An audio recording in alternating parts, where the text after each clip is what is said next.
Halo, selamat siang para mahasiswa Universitas Majung sekalian. Saya Patrisius Juwandono.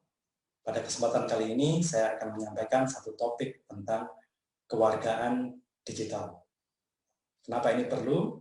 Ya, karena kita hidup di era di mana hampir semua kegiatan kita itu kita lakukan di dunia digital. Kita sudah menjadi warganet, ya, warga dari jejaring yang sangat besar di luar sana. Orang Inggris bilang cyberspace. Nah, di situ kita berinteraksi dengan orang lain, di situ kita mengekspresikan perasaan kita, di situ kita melontarkan gagasan-gagasan kita, seperti layaknya kita sebagai warga negara Indonesia. Nah, pada urian saya kali ini, saya akan membahas tentang bagaimana menjadi warga digital yang baik. Mari kita ikuti urian saya. Nah, ini adalah topik kita pada kesempatan kali ini, yaitu kewargaan digital. Saya akan mulai pemaparan saya dengan sepenggal cerita. Beberapa tahun yang silam, saya punya seorang mahasiswa, calon lulusan dari kampus ini.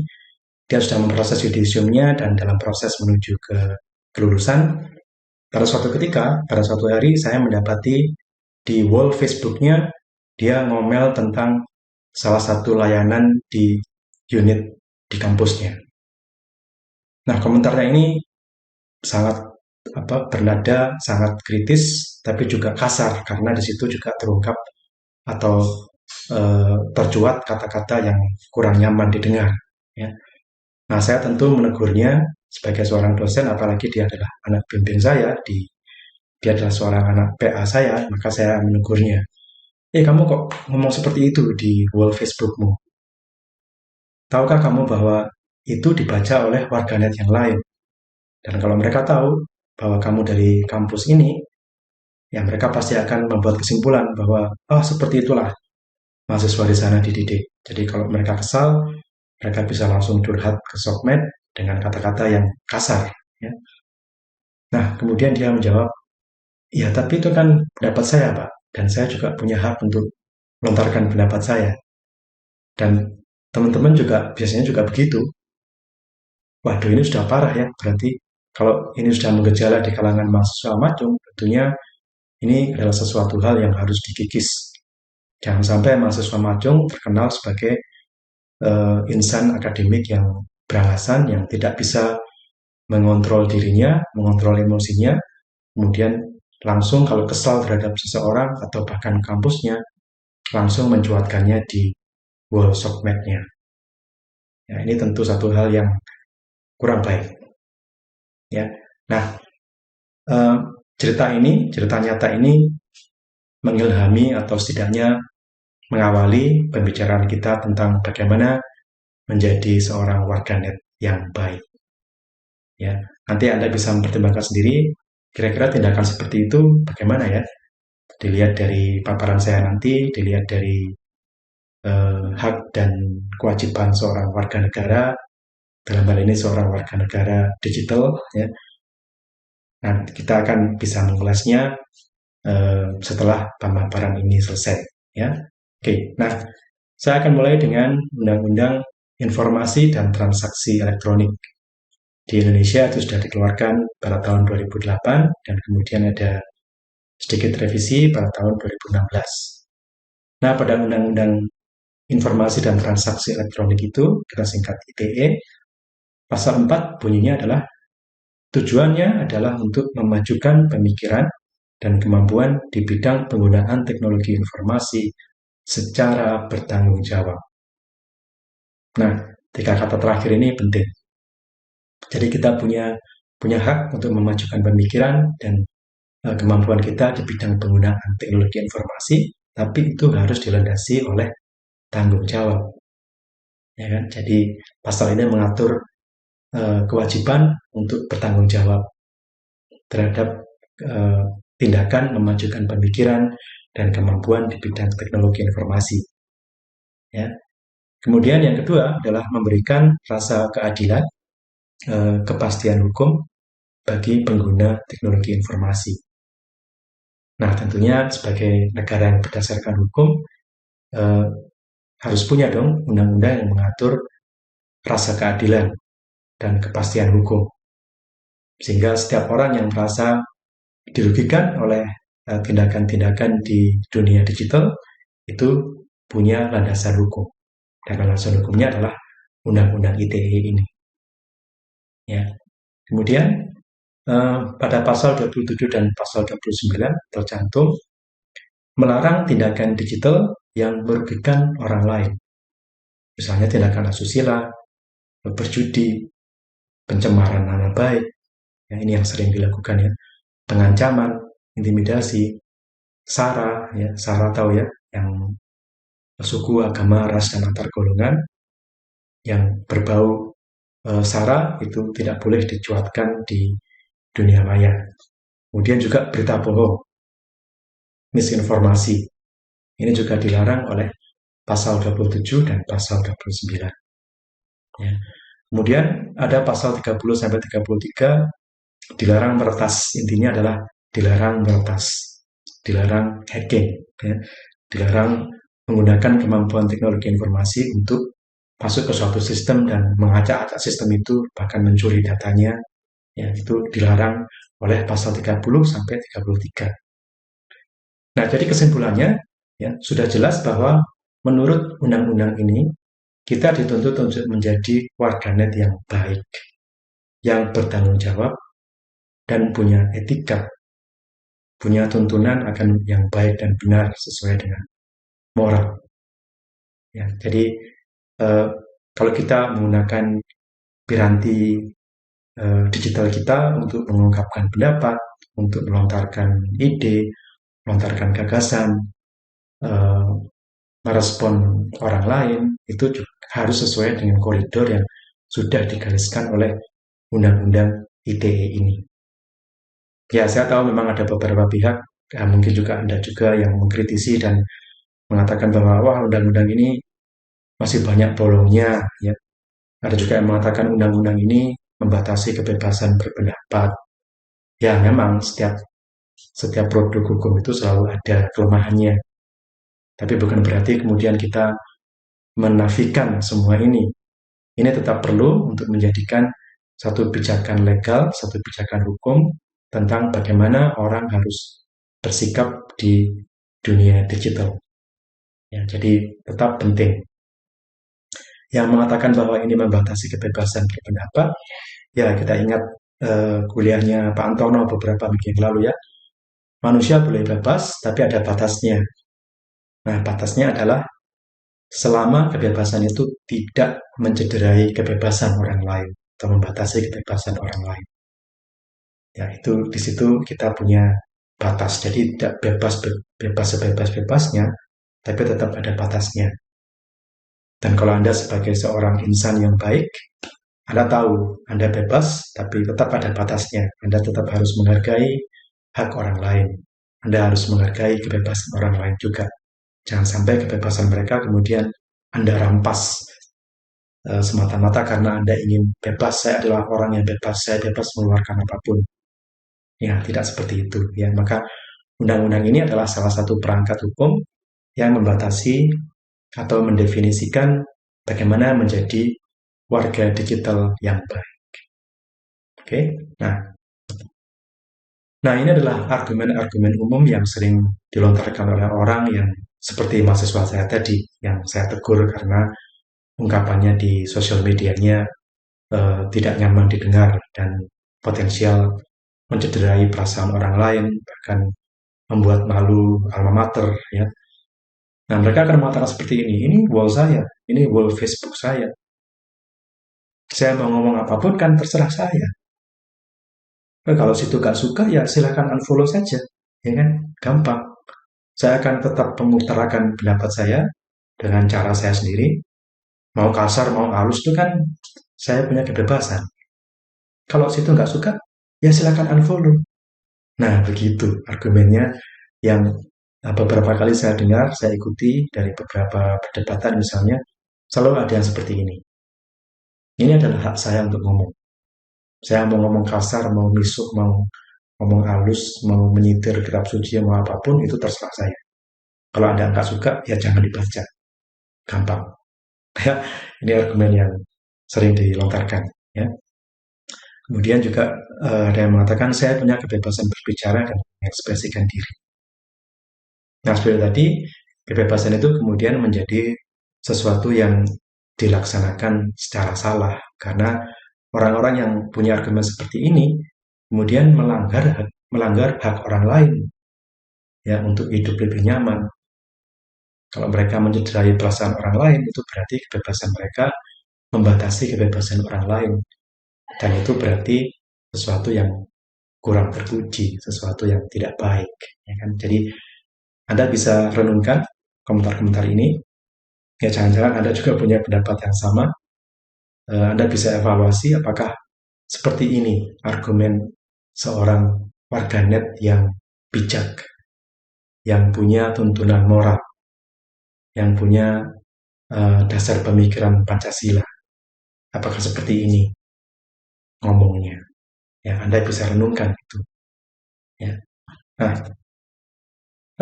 kita tahu bahwa apapun yang kita tinggalkan di dunia maya, di cyberspace, di internet, itu selalu bisa dilacak.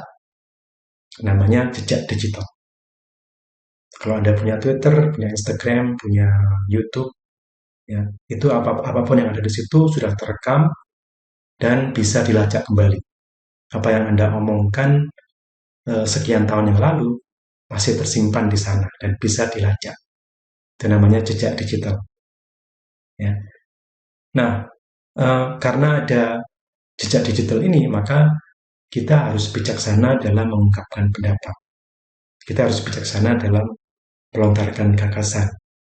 Jangan sampai apa yang kita lontarkan 3-4 tahun yang lalu, karena kurang bijaksana, karena kasar, menyinggung perasaan orang lain, itu bisa dijadikan senjata untuk menyerang kita. Ya, ternyata Anda dulu 3 tahun yang lalu pernah mengatakan hal seperti ini. Ya, ternyata Anda punya ideologi yang lain daripada Pancasila.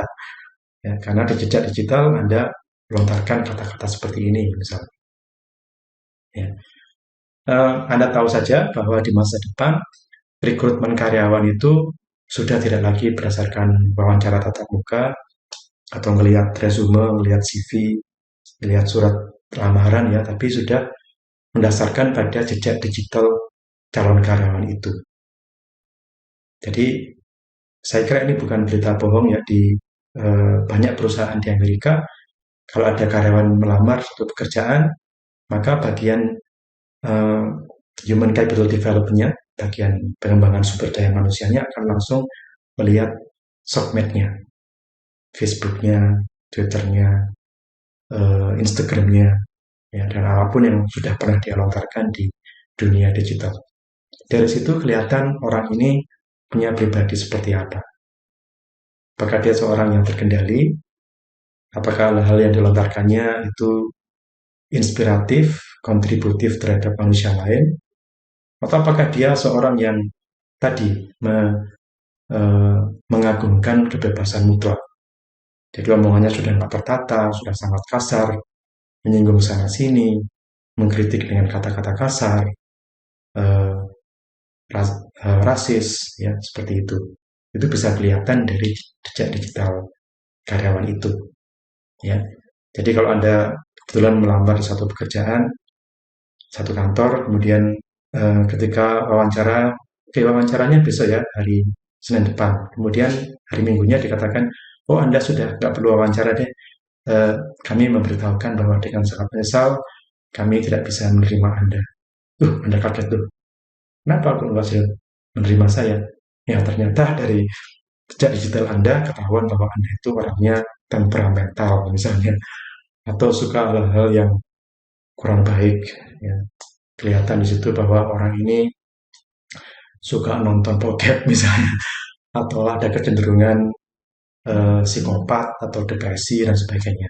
Ya. Jadi hati-hati dengan jejak digital. Ya, sebagai informasi, apa yang saya alami sendiri sebagai seorang staf di Majong, suatu ketika pimpinan mengatakan, Bapak Ibu ini ada seorang dosen yang mau melamar. Namanya ini.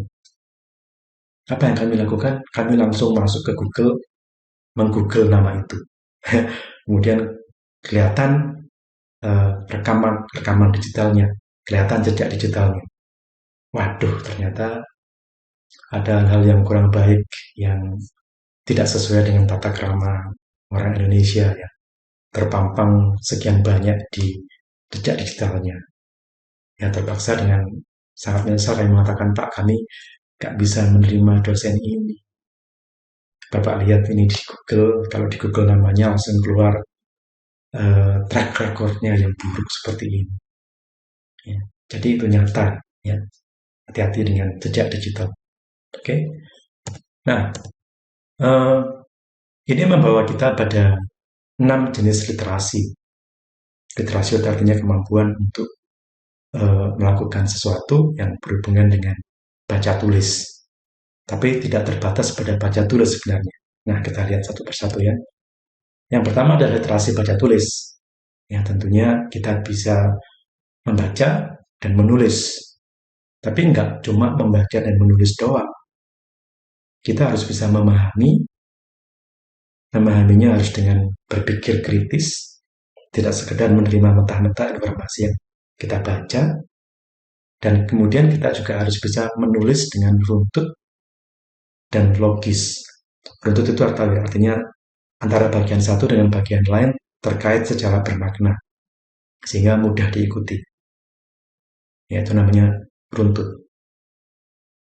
Ya, tidak menulis berita bohong, tidak membuat informasi yang menyesatkan atau misinformasi. Ya. Nah, itu adalah literasi baca tulis.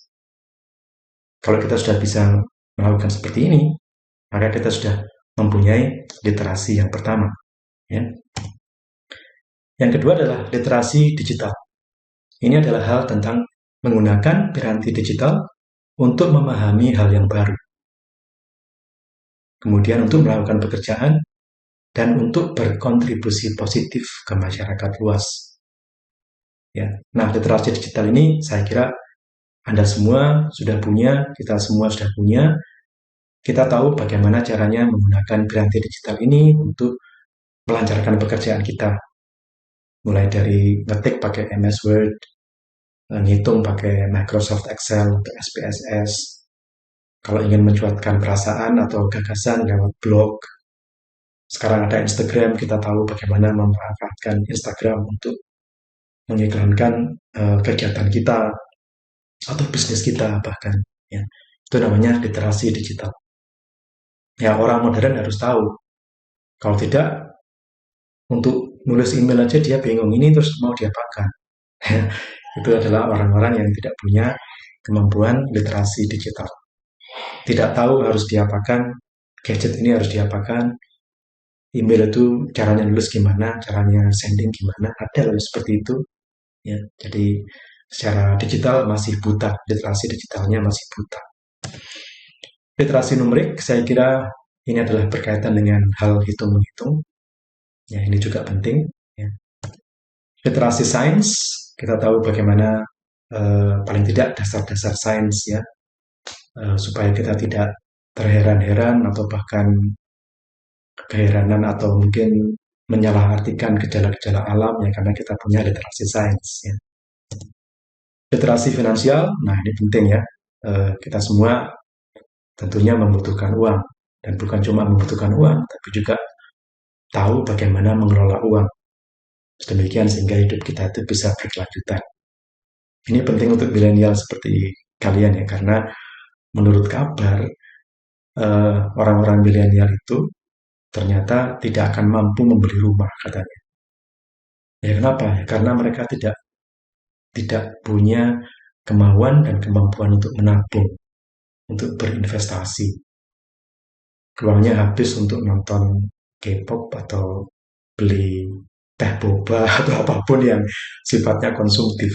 Jadi nggak sempat nabung. Nah, ini perlu literasi finansial supaya kalian juga bisa mengelola uang kalian. Nanti kalau sudah bekerja, kalian bisa mulai mengelola keuangan, mulai investasi di sana sini, mulai menabung. Ya. Demikian sehingga Anda juga bisa hidup dengan layak atau bahkan lebih layak daripada papa mama Anda. Ya kan? Oke. eh, literasi budaya atau kewarganegaraan. Nah, ini adalah hal tentang memahami budaya bangsa Indonesia, memahami hak dan kewajiban sebagai warga negara. Ingat ya, mata kuliah kewarganegaraan itu intinya adalah untuk mengingatkan bahwa kita semua punya hak, tapi juga punya kewajiban terhadap negara. Itu dinamakan, itulah kenapa dinamakan kewarganegaraan.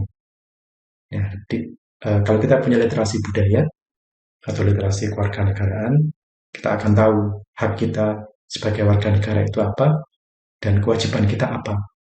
Apa yang harus kita lakukan, apa yang harus kita sumbangkan untuk negara kita. Nah, karena ini berbicara tentang kewargaan digital, maka kita harus berpikir tentang apa yang bisa kita sumbangkan melalui media digital untuk negara kita, untuk kemanusiaan secara luas. Gitu ya. Oke. Nah, ini ada satu kasus saya dapati di Instagram atau di Facebook ya, ini Facebook ya. Ada satu eh, seorang yang melontarkan wacana seperti ini. Ini menjelang pembukaan sekolah, menjelang kebijakan di mana anak-anak sekolah boleh pergi ke sekolah untuk tatap muka seperti biasanya secara terbatas. Jadi tidak lagi daring. Ya.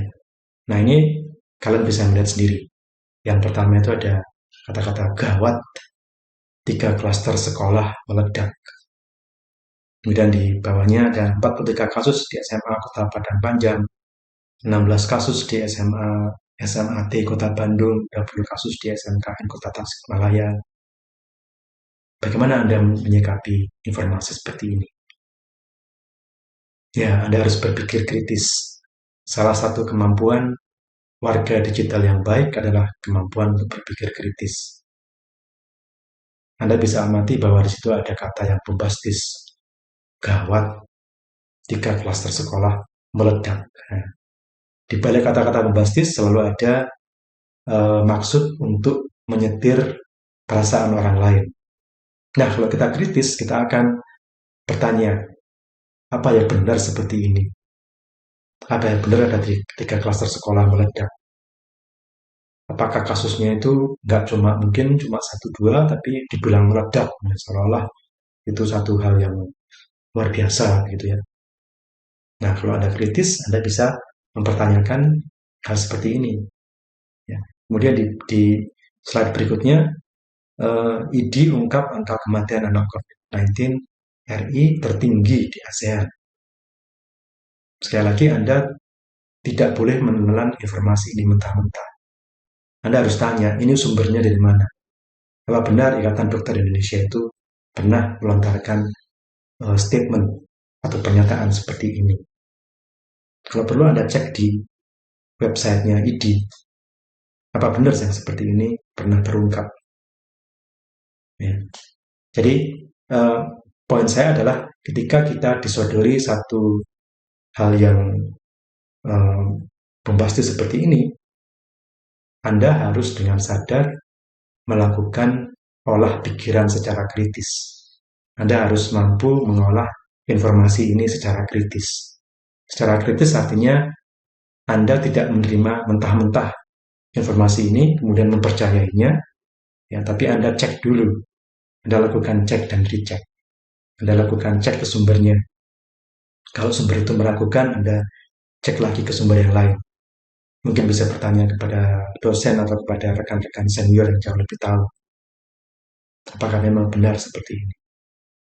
Ya, jadi itu salah satu praktek sebenarnya, praktek di dunia nyata, dunia maya di sana, di dunia nyata akan selalu membanjiri kita dengan informasi-informasi yang bombastis seperti ini. Tapi ingat, Anda harus berpikir kritis.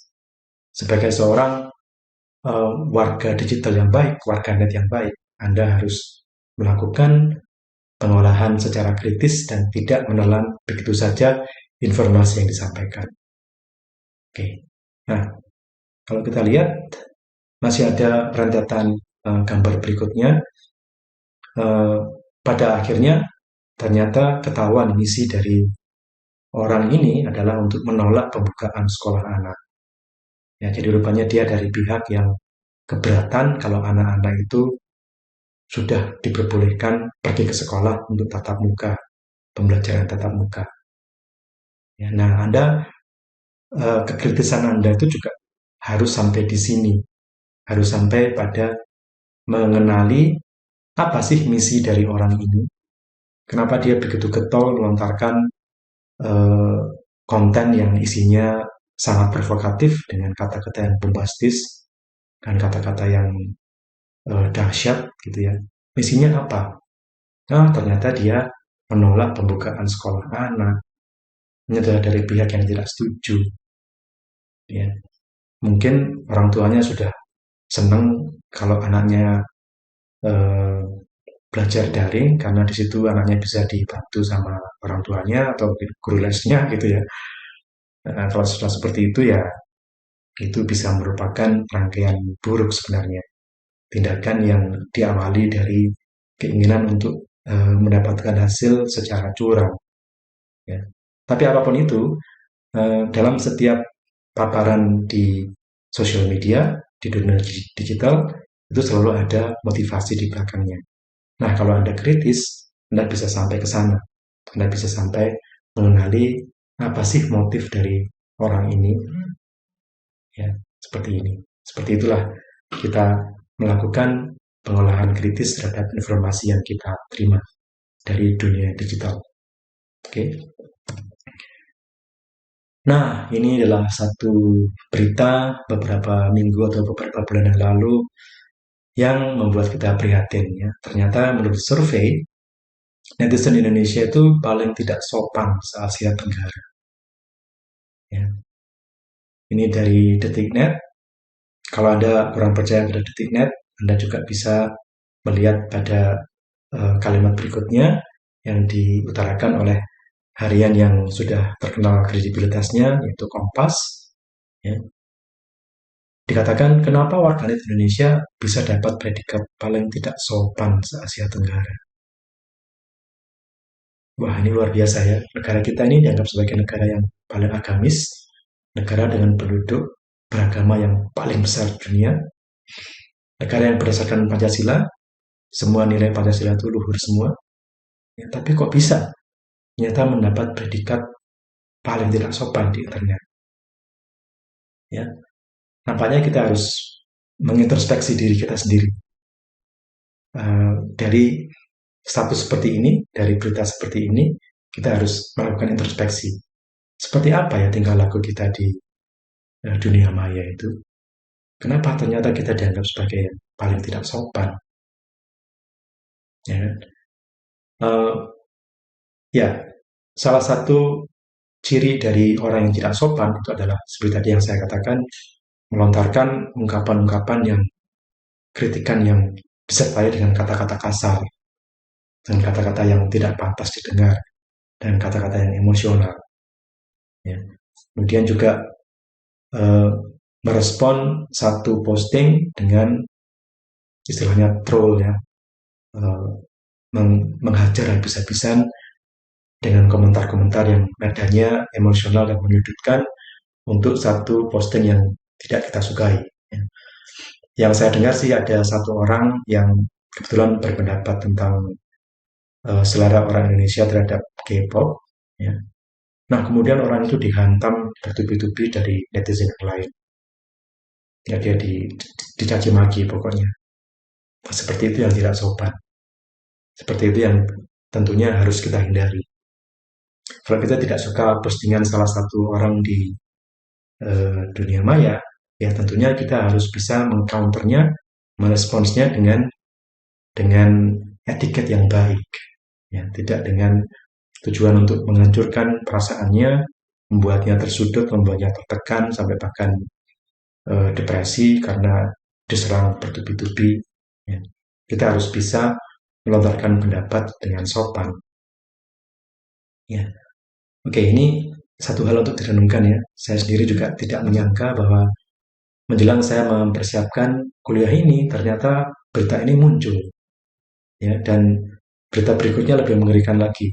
Begitu mengetahui hasil survei itu, maka netizen Indonesia ramai-ramai menyerbu situsnya surveyor ini. Jadi itu makin membuktikan bahwa bangsa kita ini ternyata beralasan sekali. Ya, saya kira itu satu hal yang perlu direnungkan. Itu perlu menjadikan kita untuk introspeksi dan tentunya kita perlu memperbaiki diri. Kalau memang kita dianggap sebagai nggak sopan, ya kita perlu memperbaiki diri. Setidaknya Anda sebagai warga Majung tahu bagaimana bertindak laku, bagaimana berucap secara sopan di dunia maya. Oke. Okay? Nah, sekarang saya membicarakan tentang tindakan gimana yang tepat untuk melontarkan gagasan di dunia maya sebagai seorang warganet. Ya, bagaimana kita melakukan tindak kewargaan digital yang baik dan bertanggung jawab. Ya. Nah, yang pertama, hindari melakukan intimidasi atau pelecehan atau hujatan atau maki-makian di sosial media. Kalau Anda merasa kesal terhadap salah satu unit atau salah satu pihak, ya, nah kekesalan itu harus Anda ungkapkan dengan elegan, dengan sopan. Tepat pada sasaran tapi dibungkus dengan kata-kata yang sopan. Ya, sampaikan pikiran dan perasaan dengan santun. Jadi kebebasan untuk melontarkan pendapat itu tetap ada. Kita tetap punya kebebasan untuk melontarkan pendapat, namun harus disampaikan dengan santun. Tidak dengan emosional. Tidak dengan mencaci maki atau dengan kata-kata yang menghujat. Ya. Nah, kalau Anda menerima berita sensasional seperti tadi, gawat ada 3 klaster sekolah meledak, atau gawat vaksin jenis ini ternyata membunuh banyak orang. Nah, kalau menerima berita seperti itu, Anda harus cek dan recheck. Cek lagi sumbernya, kalau perlu recheck lagi ke sumber yang lainnya. Supaya pemahaman Anda terhadap kasus itu menjadi proporsional. Ya, tidak emosional tapi proporsional. Anda tahu, oh, inilah yang terjadi sebenarnya. Ya. Jadi Anda jangan segan untuk menemukan pendapat atau sumber lain, sehingga Anda bisa menerima kebenaran yang memang proporsional. Kebenaran yang tidak lagi dipelintir di sana sini, tidak lagi dijadikan bombastis supaya mengungkit emosi, ya, tapi kebenaran yang memang objektif. Ya. Nah, yang ketiga adalah jangan terkena wabah FOMO. Ini wabah FOMO ini adalah wabah atau virus sosial yang menghinggapi hampir semua orang yang berinteraksi dengan dunia digital. FOMO itu artinya fear of missing out. Artinya takut ketinggalan berita. Ya, ini kita punya semacam ketakutan, wah jangan-jangan saya ketinggalan berita ini, jangan-jangan saya ketinggalan berita itu. Saya lagi membaca tentang vaksin, orang-orang sudah mulai bicara tentang ada selebriti yang ketahuan menyimpan ganja, kemudian ternyata punya masalah lain. Orang-orang kok bicara soal itu ya, kok saya belum tahu soal itu. Waduh, saya takut ketinggalan berita, maka saya coba cari juga tentang selebriti itu. Nah, itu namanya FOMO, fear of missing out. Ya, dengan banyak informasi yang menghujani kita dari media digital, tentunya kita memang bisa dimengerti kenapa kita bisa terkena gejala FOMO ini. Ya. Tapi sebagai seorang warga digital yang baik, Anda harus tahu informasi mana yang pantas dan layak dan berharga untuk diikuti, dan informasi mana yang adalah informasi sampah. Anda tidak perlu, tanpa mengikutinya pun, Anda tidak akan berkurang. Harkat kemanusiaan atau intelektual Anda tidak akan berkurang seandainya Anda tahu ketinggalan informasi itu. Karena informasi itu tidak penting. Ya. Dulu ketika zamannya Atta Halilintar ya, teman-teman di kampus ramai membincangkan itu, saya bertanya-tanya ini siapa sih sebenarnya? Saya ketinggalan berita itu. Apakah kemudian saya langsung panik kemudian mencari tentang Atta Halilintar itu siapa dan mengikuti beritanya? Enggak. Saya anggap, wah itu kan selebriti. Saya tidak punya urusan dengan dunia mereka. Saya masih punya urusan yang lebih banyak dipikirkan. Yang lebih baik berpikir tentang karya ilmiah saya, atau penelitian saya, atau bagaimana mengajar yang lebih baik. Kan lebih baik mengikuti berita-berita seperti itu daripada berita-berita selebriti seperti Atta Halilintar. Ya, sampai sekarang pun saya juga nggak tahu siapa itu Atta Halilintar.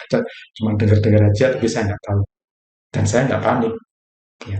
Artinya kita harus secara selektif mengikuti informasi mana yang layak kita kejar, yang kita perlu dapatkan kekiniannya, dan informasi mana yang ini informasi receh, nggak berguna untuk perkembangan intelektual saya, nggak berguna untuk perkembangan mental saya, bahkan tidak berguna untuk perkembangan rohani saya kalau perlu.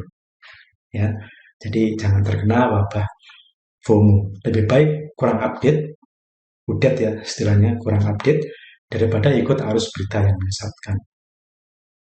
Anda sebagai mahasiswa, Anda punya passion, Anda punya cita-cita, ya kejarlah informasi yang berkaitan dengan itu saja. Yang lainnya ada diskon di sana, ada selebriti mabuk, ada selebriti selingkuh sana sini, ya nggak usah diperhatikan, nggak berharga itu. Oke, ya. Nah, ini juga sering dialami. Setidaknya saya juga kadang-kadang mengalami. Saya postingkan satu ungkapan yang sopan di wall saya di Facebook tentang pengetahuan ya. Nah, kemudian ada saja orang yang berkomentar kasar, melecehkan. Nah, reaksi kita bagaimana? Diamkan saja. Kenapa harus ditanggapi? Jadi kalau ada kritik yang masuk ke postingan Anda, itu Anda harus bisa memilah. Oh ya, ini uh, perlu saya pikirkan. Dan uh, ungkapannya juga dilontarkan dengan sopan. Maka saya perlu memikirkan ini. Mungkin saya kurang cermat, ya. Mungkin ada yang bisa saya tambahkan di postingan itu. Orang ini layak saya baca komentarnya atau bahkan kritikannya. Tapi juga ada orang-orang yang emosional, pokoknya kepinginnya nyerang saja. Nah, yang seperti ini Anda ajukan. Nggak usah dijawab. Jadi kalau misalnya Anda posting di salah satu sosial media, ada si A, B, C, dan D yang komentar, tiga-tiganya menyampaikan kritik. Ternyata yang si C ini kritiknya ditambahi dengan kata-kata yang emosional, kata-kata yang menyudutkan, kata-kata yang membuat emosi naik, ya diabaikan saja. Jawablah yang A, B, dan D saja. Yang mungkin melontarkan kritik dengan memang kritiknya kritik yang positif ya. Anda tanggapi itu saja. Yang C, diamkan saja. Kalau nanti misalnya dia komentar lagi, ya nggak usah dianggap lagi. Anggap saja angin gitu ya. Dulu pernah ada sinetron namanya Mata Angin ya. Anggap saja angin gitu ya. Nah, orang seperti ini sebenarnya punya masalah dengan dirinya sendiri. Dan kalau Anda masuk menanggapi apa yang dia lontarkan, Anda ikut masuk ke dalam pusaran masalahnya. Ya gawat, Anda jadi korban juga ya kan. Jadi gimana caranya? Ya diamkan saja, abaikan saja, anggap angin. Ya. Oke.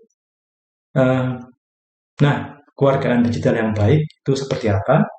Yang pertama adalah menyumbang pada peningkatan pengetahuan orang lain tanpa melanggar norma, etika, dan aturan yang berlaku. Jadi kalau Anda ingin posting dimanapun, usahakan postingan itu sesuatu yang kontributif, sesuatu yang menyumbangkan pengetahuan kepada orang lain. Nah, Anda kan sudah mulai ahli di bidang Anda sendiri-sendiri ya. Ada yang bidang sastra, ada yang bidang teknologi informasi, ada yang bidang kimia, ada yang bidang farmasi. Nah, itu bisa Anda postingkan. Tujuannya adalah untuk membuat masyarakat lebih tahu tentang hal-hal yang memang baik, hal-hal yang inspiratif. Dan kemukakan dengan tanpa melanggar norma kesopanan, juga didasari dengan etika, pertimbangan baik dan buruk, dan juga aturan yang berlaku. Tadi kita ingat kembali ada Undang-Undang Informasi dan Transaksi Elektronik, yang itu bisa Anda acu kembali supaya apapun yang Anda lontarkan di dunia digital sana itu sesuai dengan undang-undang yang berlaku, sesuai dengan norma yang berlaku, dan menyumbang pada kemanusiaan kepada orang lain. Ya. Nah, tentunya Anda juga harus membuat ungkapan Anda itu jauh dari muatan yang emosional, kasar, atau menghujat. Ya. Nah, saya berikan contohnya. Ini adalah pendapat saya sendiri. Sebagai seorang warga negara di negara yang demokratis, saya merasa saya punya hak untuk menyampaikan pendapat. Nah, pendapat itu berkaitan dengan satu bangunan yang ada di perempatan Kayu Tangan, antara Jalan Semeru dengan Kahuripan dan Basuki Rahmat. Itu saya lihat ada satu bangunan yang mengganggu pemandangan ke arah traffic light, dan itu sudah berbulan-bulan di sana. Ya, saya merasa saya harus menyampaikan pendapat. Maka saya pun menyampaikan pendapat lewat Twitter saya. Nah, Anda bisa membaca di situ. Permisi, mau tanya, bangunan yang saya lingkari di perempatan Kayu Tangan itu kapan ya selesainya? Posisinya menutup traffic light kalau dari arah Jalan Semeru. Nah, itu adalah saya sedang mengekspresikan kebebasan berpendapat saya, tapi dengan cara yang sopan, dengan cara yang sesuai dengan tata krama. Kalau Anda lihat, tidak ada satu kata kasar pun di cuitan saya itu kan. Ya, jadi seperti itulah bagaimana kita harus melontarkan pendapat di dunia maya. Kita bebas berpendapat, kita bebas mengemukakan pendapat, bahkan kita bebas mengkritik. Tapi ingat, tidak boleh melanggar hak orang lain untuk juga menikmati kebebasan. Ya. Yang saya contohkan di sini adalah salah satu contoh cuitan yang saya kira tetap dalam batas seperti itu. Ya, ya kita bisa saja kalau kita emosional, kita bisa mengatakan tidak kelihatan anjing, ya seperti itu. Ya, jadi ada kata-kata anjingnya seperti itu. Dulu pernah ada ketika di Malang ini dibangun yang namanya Kayu Tangan Heritage itu ya. Kemudian ada seorang warganet yang kemudian saking kesalnya, mungkin dia kesal terhadap kebijakan pemerintah kota, kemudian dia mencuitkan seperti ini. Kalian yang membangun Kayu Tangan Heritage memang goblok semua. Ya mungkin memang Kayu Tangan Heritage itu memang harus dikritik ya, tapi caranya mengkritik dengan kata goblok seperti itu, nah itu yang bukan merupakan cerminan dari kewargaan digital yang baik. Ya, jadi jangan mencontoh. Ya, oke. Baik, saya kira itu ungkapan atau penyajian dari saya. Kiranya bisa bermanfaat untuk Anda. Kiranya kita bisa menjadi warga digital yang baik. Sekian dan terima kasih.